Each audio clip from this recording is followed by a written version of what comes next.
Women are crying from fear and hunger. Give them the peace and love they deserve. Philly Lutaaya, probably one of the most talented musicians Uganda has ever produced.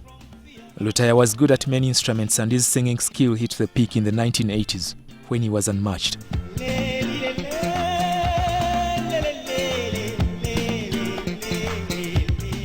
As a young musician, Lutaaya honed his skills in singing and playing instruments with the Crane Band in the 1970s. He later teamed up with musicians in Zaire, present-day Democratic Republic of Congo. In 1981, Lutaaya moved to Sweden to further his music career. Exposed to the latest recording technology there, Lutaaya ached living in Sweden as he worked to make a breakthrough. In 1986 and 1987, his hit song Born in Africa gave him what he had desired for a long time.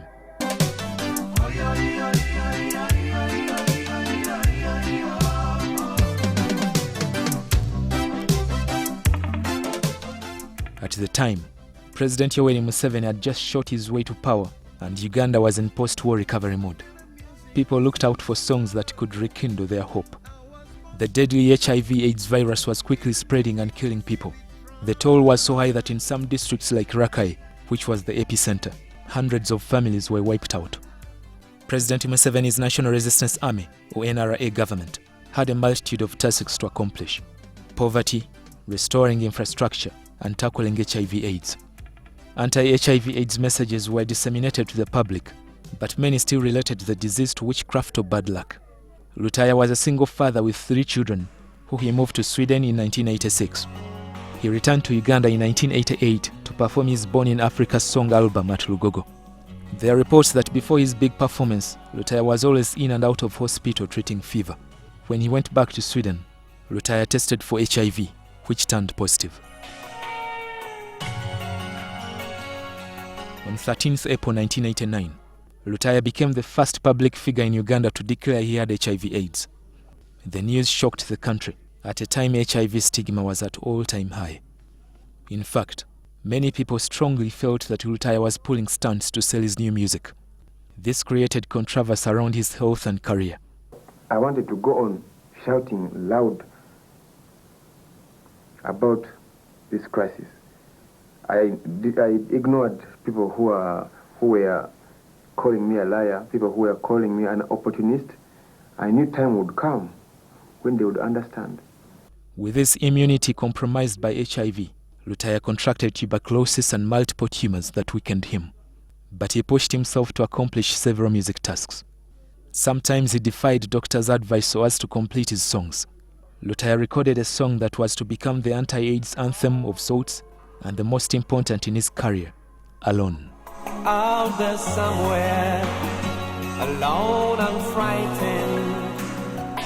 Oh, the darkness, the days are long.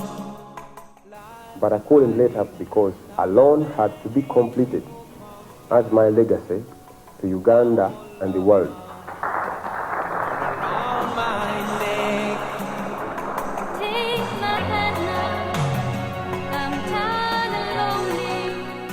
Lutaaya looked physically strong, but internally, he knew death was lurking very close.